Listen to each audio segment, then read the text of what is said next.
God bless you. Sri Mir Mohammad Faisal. Please. Thank you sir. मैं इस सदन के सभी जी इज़्ज़त मेंबरान का शुक्रगुजार हूं जिनके साथ मुझे काम करने का मौका मिला।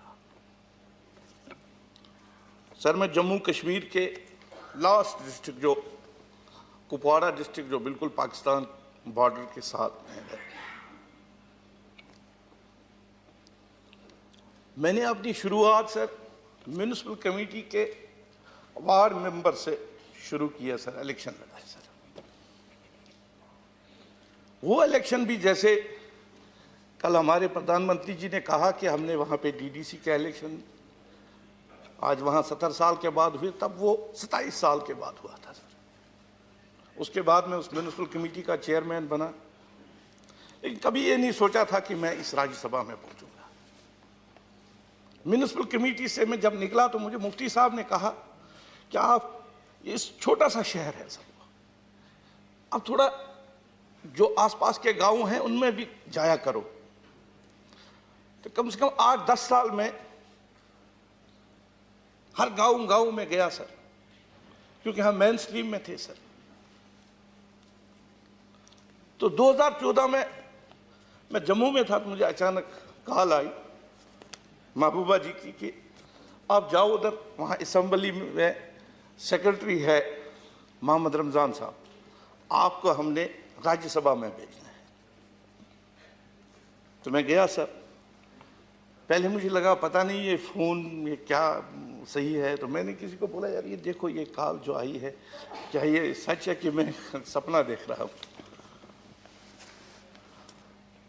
तो बहरहाल उन्होंने मुझे भेजा सर।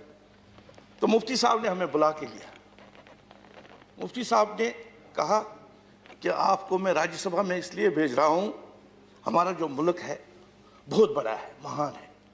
वहाँ जब आप जाओगे, जिस सदन में मैं आपको भेज रहा हूँ, वहाँ इस मुल्क की क्रीम है, उनसे आप कुछ सीखोगे और वो सीख के आप फिर यहाँ पे अपने लोगों के, आप नौजवान हो, आके फिर यहाँ अपने मुल्क के बारे में अपने लोगों को बताओगे, यहाँ के नौजवानों को बताओगे।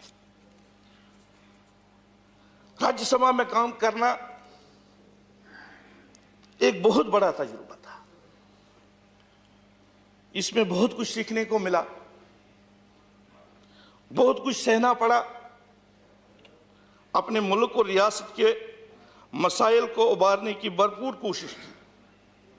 कहीं कामयाबी मिली तो कहीं पे छल नहीं हुआ। दुख तब होता है सर, कभी कभी मैं देखता हूं सर हमारे जो टीवी चैनल्स हैं,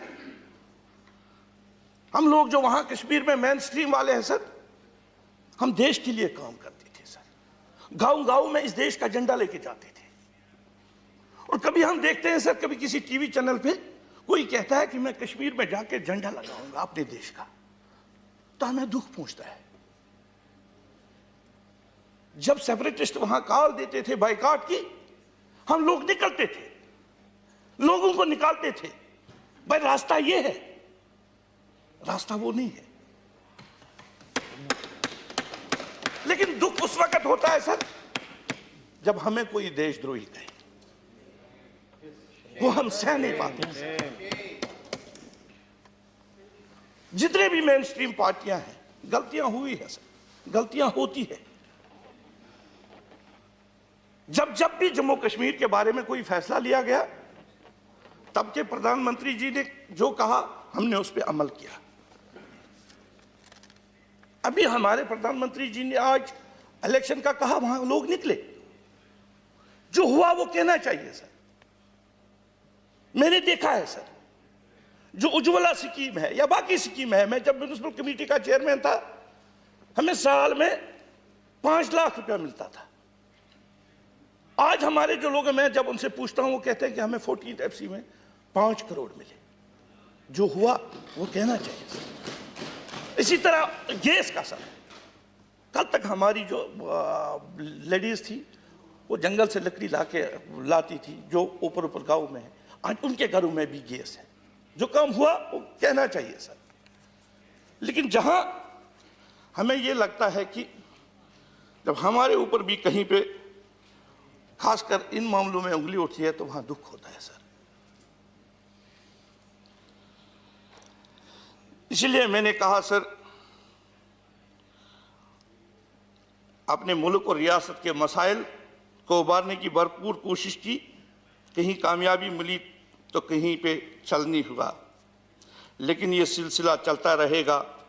अपने आवाम और मुल्क के हुकूक की जदोजहद जारी रखूंगा सर। मैं इस मौके पर सरकार, खुसूसन अपने प्रधानमंत्री, अपने होम मिनिस्टर साहब से अपील करूंगा, जम्मू कश्मीर के आवाम के साथ इंसाफ करते हुए रियासत का दर्जा और जो स्पेशल स्टेटस जो था वह वापस करें। इससे जम्मू व कश्मीरियों का मुल्क पर भरोसा मजबूत होगा, मजीद मजबूत होगा, और ये मुल्क तरक्की की राह पर गामजन होगा। मैं 6 साल यहाँ पे रहा सर। आपकी वसादत से मैं कनाडा भी गया सर, लंदन भी गया। आपने मौका दिया, मैंने कभी ये सोचता भी नहीं कि मैं भी वहाँ जाऊँगा सर। कुछ साथी यहाँ पे साथ में थे, यहाँ पे हमारे पीयूष जी है, जेटली साहब थे, नड्डा साहब थे, जितेंद्र जी है, प्रधान जी है। सब उन्हें, जब भी हम इनके पास गए अपने स्टेट के मसाइल लेकर, इन्होंने कभी हमें मना नहीं किया। अगर कुछ मना हुआ, अगर कोई प्रॉब्लम हुई, वो हमारे स्टेट में जो हमारे लोग बैठे हैं, कोई ब्यूरोक्रेट या उनकी वजह से हुई। यहां से हमें कभी किसी चीज में मना नहीं किया। उसके लिए मैं इन सबका शुक्रिया अदा करता हूं। आज़ाद साहब के साथ भी यहाँ, जब आज़ाद साहब चीफ मिनिस्टर थे तो मैं कभी सोचता था कि मैं आज़ाद साहब को मिलूं सर, लेकिन वहाँ कभी मौका नहीं मिला। यहाँ मैं कम से कम 500 बार मिला, इनका बात सुना। तो इसी तरह मैं सभी फिर एक बार सर उम्मीद करता हूँ कि सरकार अपोजिशन मिलकर जम्मू कश्मीर के बारे में जानदारी से फैसला करे, ताकि उन लोगों को राहत मिले। मैं एक बार फिर सभी सीनियर मेंबरान का शुक्रगुजार हूं, जिन्होंने हर मौके पर हमारी रहनुमाई की। शुक्रिया। धन्यवाद Mir Mohammad Faisal, God bless you. Shri Shamsher Singh Manhas.